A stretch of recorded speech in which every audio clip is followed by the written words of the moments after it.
My channel right now that I'm posting these videos on, it's not meant to be this deep, in-depth conversation about watches specifically. It's about the watches and the stories that are tied to them, right?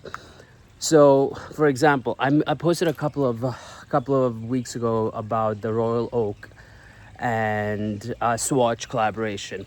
I don't care really about the actual watch because, well, now it's out that it is a pocket watch, and it's not really my thing. But the reason I posted that video is because of, the whole conversation about that type of a collaboration was more interesting to me than the actual timepiece itself. And so that's what this channel is about.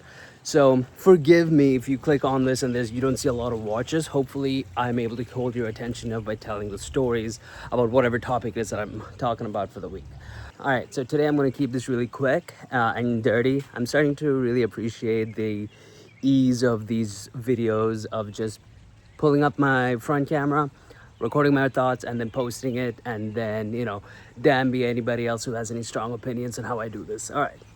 So today, the topic that I want to talk about is my Grail watches. Now, this is going to sound absolutely basic, and I've already embraced the basicness of what I consider my Grail watches. Specifically, there are two watches that I think of that I want to own that I consider my Grail. The first one is the Omega Seamaster Professional 300. And then the second one, and this is the creme de la creme of basicness, and that is a Rolex Submariner date. So we have timepieces. What I have on wrist today is the G-Shock 9400 Rangeman. Okay, so here's why. I'll talk about the Omega Seamaster at another time, so why I consider that one of my Grails. But what I want to talk about today specifically is the Rolex Submariner. I have been in this watch world now, at least as deep as I am right now, for about 2 years.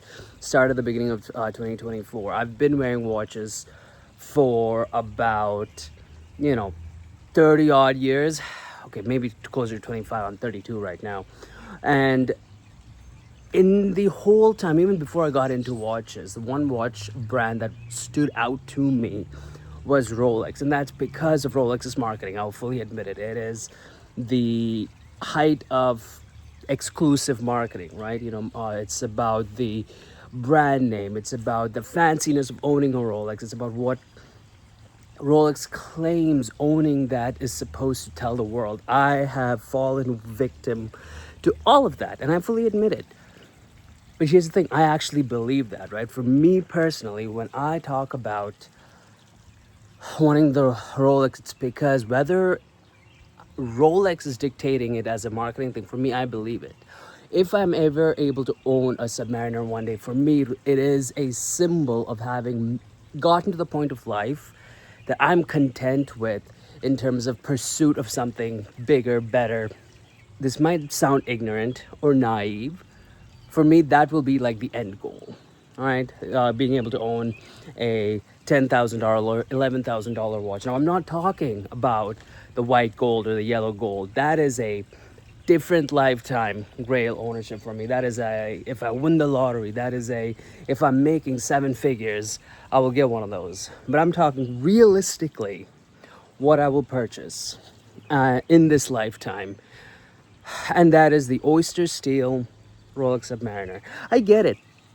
There are so many better options out there, maybe, if you think about it, if you have preferences.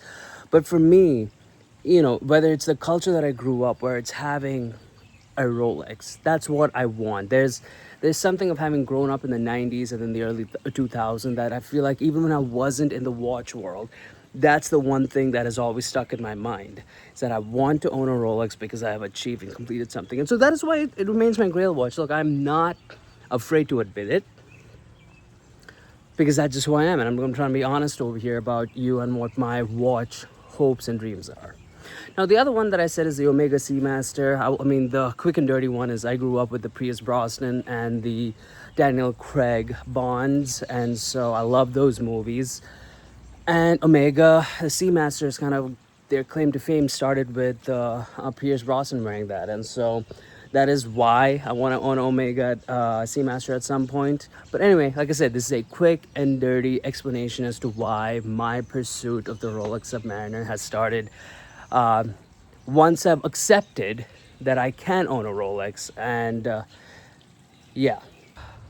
All right, I am out of breath. I've been pacing back and forth.